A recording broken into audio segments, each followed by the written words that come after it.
Hello dear student, कैसे हो प्यारे बच्चों। आई होप आप तैयारियों में लगे होंगे क्योंकि 10 मार्च को पेपर है। पिछले सेशन में प्यारे बच्चों हमने किया था प्रायिकता के क्वेश्चन किए थे जो आपके बहुत ही इंपॉर्टेंट क्वेश्चन थे। हमने 4 से 5 क्वेश्चन कराया था। हम प्रतिदिन आपको आपके वाईटी क्लास में आपके इंपॉर्टेंट क्वेश्चन लेके आते हैं जिससे आपकी तैयारी और बेहतर हो सके। प्यारे बच्चों, अगर किसी भी टॉपिक में आपको डाउट होता है तो आपको करना क्या है कि आप YouTube में जा करके प्लेलिस्ट में वहां से आप टॉपिक बाय टॉपिक क्वेश्चनों को रिवाइज करिए और हम यहां तक इंपॉर्टेंट क्वेश्चन भी कराए हैं उनको देखिए। और भी कोई अगर आपको प्रॉब्लम होती है तो कमेंट बॉक्स में आप हमें क्वेश्चन भेजिए, हम आपके डाउट अवश्य क्लियर करेंगे। आज प्यारे बच्चों जो हम लेके आए हैं क्लास 10th का चैप्टर 6 त्रिभुज का बहुत ही इंपॉर्टेंट क्वेश्चन।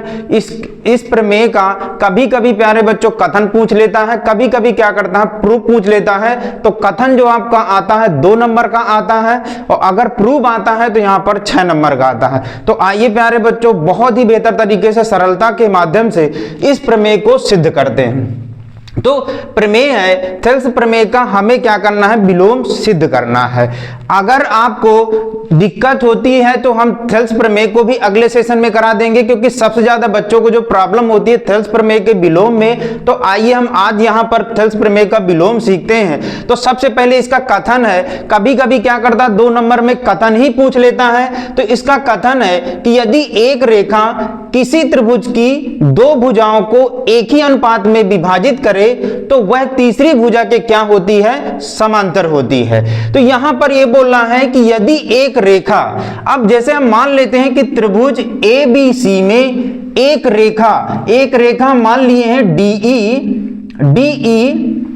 ठीक, 2 भुजाओं। तो त्रिभुज में ये आपका त्रिभुज ABC है तो 2 भुजाओं AB और AC को एक ही अनुपात में विभाजित करती है, अर्थात AD अपान DB का जो अनुपात होगा वो AE अपान EC के अनुपात के बराबर होगा। तो ये बोल रहा है कि वह है अर्थात कौन, रेखा जो है वो तीसरी भुजा के क्या होती है, समांतर होती है। अब तीसरी भुजा कौन सी बची, BC, अर्थात यहां पर कहने का मतलब है कि DE जो है वो क्या है, BC के समांतर है। ये हमें क्या करना है, प्रूफ करना है। एक बार और आप देखेंगे ये बोला है यदि एक रेखा, हम रेखा कौन सी है, DE, किसी त्रिभुज कौन सा है, ABC की 2 भुजाएं AB और AC को एक ही अनुपात में विभाजित करें, अर्थात AD अपान DB का जो अनुपात होगा AE अपान EC के अनुपात के क्या होगा, बराबर होगा। तो वह कौन, जो आपकी रेखा है वो तीसरी भुजा के क्या होगी, समांतर होगी। ये हमें क्या करना है, प्रूफ करना है। तो यहां लिखेंगे कि दिया है। अब दिया क्या है तो यहां लिखेंगे त्रिभुज ABC में DE भुजाओं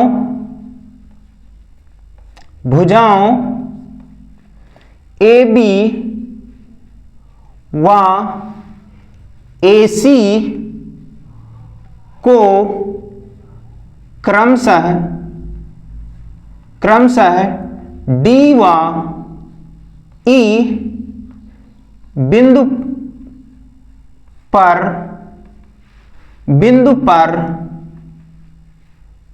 पर इस प्रकार विभाजित करती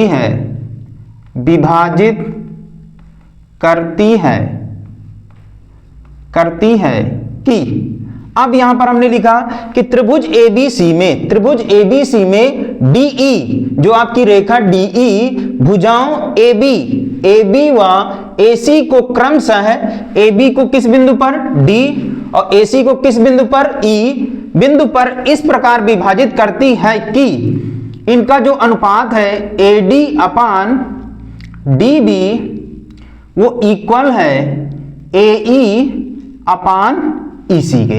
ये आपका कथन जो है वो आपका इसी में बोला है कि को एक ही अनुपात में क्या करती है, विभाजित करती है। हम यहां पर इसको मान लेंगे समीकरण नंबर 1 मान लेंगे। अब यहां पर जो हमें सिद्ध करना है। सिद्ध क्या करना है कि ये आपकी जो रेखा है DE वो किसके समांतर है, BC के समांतर है। तो हमें यहां पर प्रूव करना है कि DE समांतर है किसके, तीसरी भुजा BC के। तो हम यहां लिखेंगे उपपत्ति, उपपत्ति।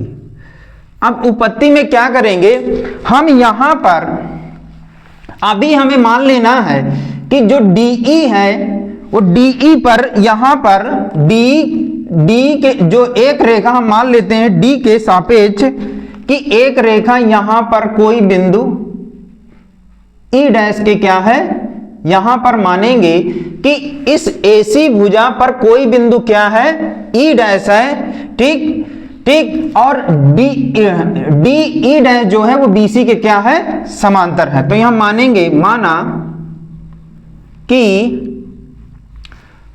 DE डैश समांतर है, DE डैश समांतर है BC के।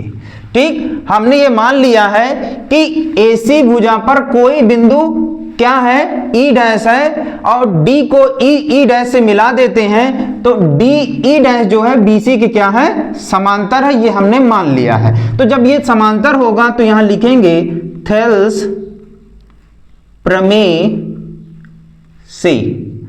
थेल्स प्रमेय का कथन यही कहता है कि एक त्रिभुज में, ठीक है, एक त्रिभुज में एक भुजा के समांतर अन्य दो भुजाओं को भिन्न भिन्न बिंदुओं पर प्रतिच्छेद करने के लिए एक रेखा खींची जाए तो क्या करती है, अन्य दो भुजाओं को एक ही अनुपात में विभाजित करती है। तो अर्थात यहां पर जो हो जाएगा थेल्स प्रमेय में DE डैश समांतर है किसके, BC के। तो क्या हो जाएगा, इन दोनों का जो अनुपात होगा AD अपान DB और AE dash upon E dash C के क्या होगा, बराबर होगा।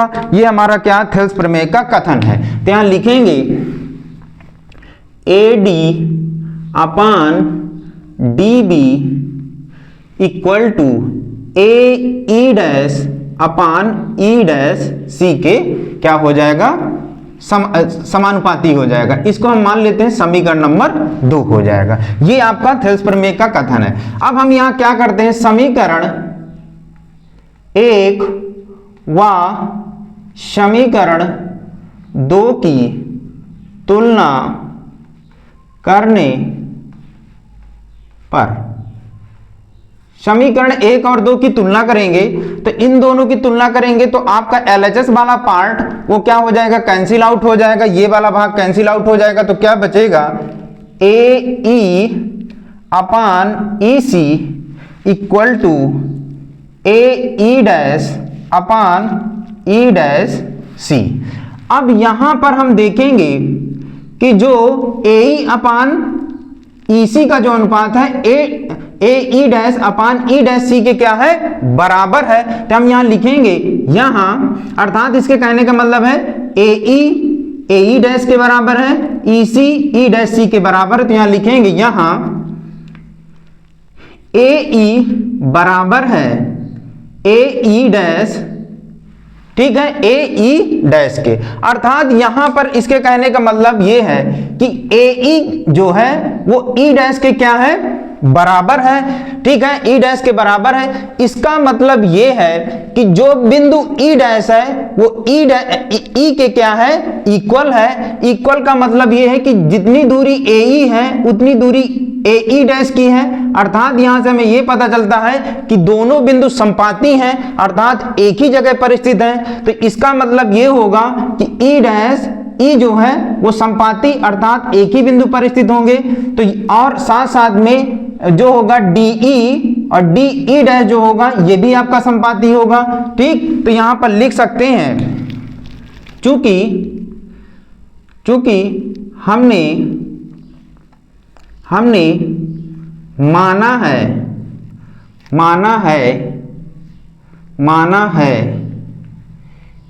या लिख सकते हैं चूंकि हमने शुरुआत में माना है, हमने शुरुआत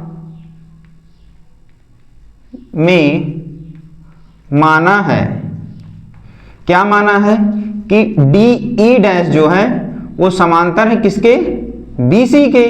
ठीक, अब यहां पर हमने पहले ही मान लिया था कि ये जो है डी ई डैश जो है BC के समांतर है।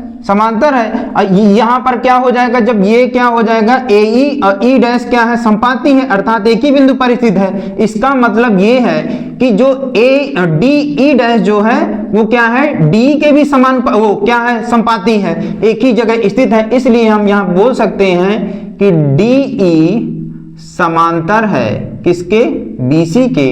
यही हमें क्या करना था, प्रूव करना था। तो यहां क्या हो जाएगा, हेंस प्रूव्ड।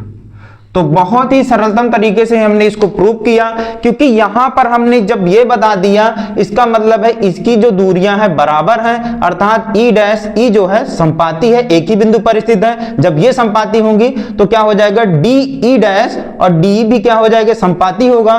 तो जो हमने यहां माना था, इसके कहने का मतलब ये है कि जो DE डैश है वो कहां पर होगा, DE पर होगा। इसलिए क्या हो जाएगा, DE जो है वो समांतर हो जाएगा BC के। तो प्यारे बच्चों, ये कथन आपका स्टेटमेंट के अनुसार अगर इसको सॉल्व करोगे तो बहुत ही अच्छी तरीके से सॉल्व हो जाएगा, कहीं भी प्रॉब्लम आने वाली नहीं है। और भी किसी क्वेश्चन में आपको डाउट होता है तो कमेंट बॉक्स में अपना क्वेश्चन अवश्य भेजें।